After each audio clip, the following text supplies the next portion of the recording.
हातातल्या अंगठीमुळे त्याची हरवलेली बायको सापडली खरी, पण दुर्दैवानं तिच्या देहात जीवच नव्हता.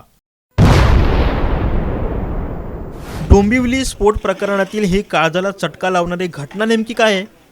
डोंबिवली MIDCतील स्फोटानं आबाळात दूरवर पसरलेले हे लोट जितके गडद आहेत, तितकेच गडद आणि काळाकुट्ट्या आठवणी या स्फोटात मृत्युमुखी पडलेल्या 11 जणांच्या कुटुंबियांच्या आहेत.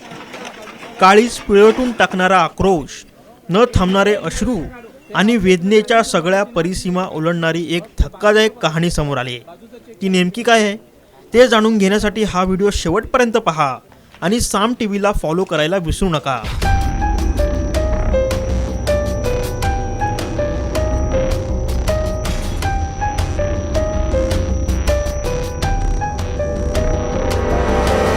तुम्हाला मसान सिनेमा आठवतोय का? त्यामध्ये स्मशानात काम करणाऱ्या दीपक आणि शालूचं एकमेकांवर प्रचंड प्रेम असतं. पण एका बस अपघातात शालूचा मृत्यू होतो आणि एकच खळबळ उडते. तिचा अपघात झाल्यानंतर तिच्या मृतदेहाला अग्नी देण्यासाठी स्मशानात आणलं जातं. पण दीपक जेव्हा तिच्या हातातली अंगठी पाहतो, त्यानंतर शालूचा मृतदेह बघून तो घाबरतो, बिथरतो. एक प्रकारे त्याची वाचाच गायब होते आणि त्याला धक्का बसतो. सिनेमातील अशाच प्रकारची एक खरी कहाणी डोंबिवली स्फोटात घडली. रिद्धी खानविलकर, अमित खानविलकर आणि केमिकल कंपनीचा भीषण स्फोट. 3 महिन्यांपूर्वीच रिद्धी खानविलकर अमुदान केमिकल कंपनीत नोकरीला लागली. या कंपनीत लेखा विभागात ती काम करायची.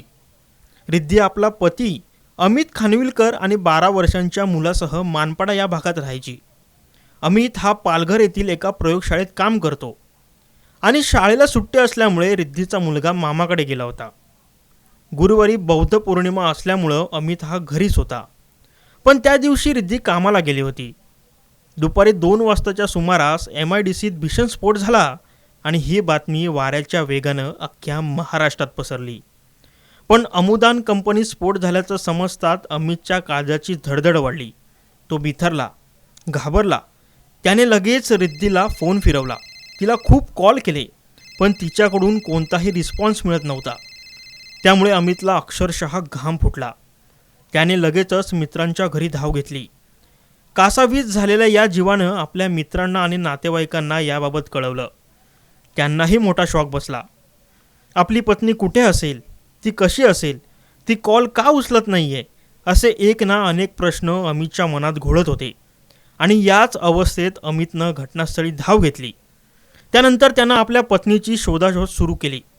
पण रिद्धीचा थांगपत्ता कुठेच लागत नव्हता.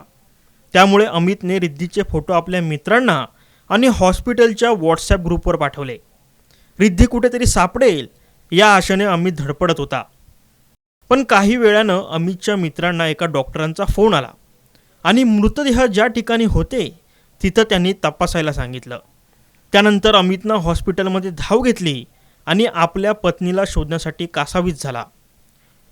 चेहरा पाहून मृतदेहाची ओळख पटवणं फार कठीण होतं. मात्र अमितला रिद्धीची अंगठी दिसली. तिच्या बोटातली अंगठी पाहून तो निशब्द झाला. त्याच्या तोंडातून एकही शब्द निघत नव्हता. त्याच्या डोळ्यासमोर पत्नी आणि मुलाचा चेहरा उभा राहत होता. आपला मुलगा मामाकडे गेलाय. जर त्याने आपल्याला आईबद्दल विचारलं तर त्याला मी काय सांगू? त्याच्या डोक्यावरचं मायेचं छत्रच आता हरवलंय. हे त्याला मी कोणत्या शब्दात सांगू? आणि आता त्याचा सांभाळ कोण करेल? अशा विचारांनी अमित शोकाकुल झाला.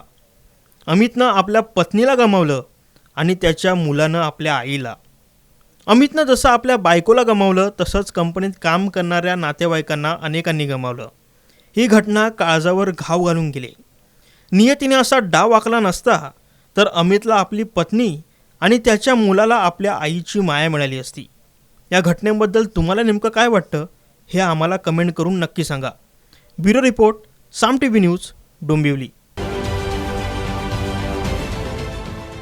देश विदेशातील प्रत्येक घडामोडींचे लाईव्ह अपडेट मिळवण्यासाठी आता साम टीव्हीच्या सर्व सोशल मीडिया प्लॅटफॉर्मला लाईक, फॉलो आणि सबस्क्राईब करा.